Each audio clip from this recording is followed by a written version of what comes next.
什么样的人能生活节奏慢呢？有钱人。我不知道这边的人文作息，但据说他们也是会像广东人一样吃一上午，就说明这儿的生活节奏很慢。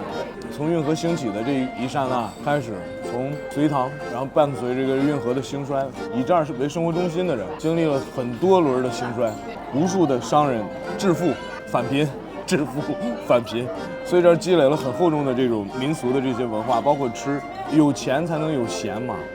就是这些商人们是有时间坐这儿聊聊天啊，喝会儿水，扯会儿蛋，大概就是这样。美食的基础应该就是在经济发展程度，否则没有办法形成美食。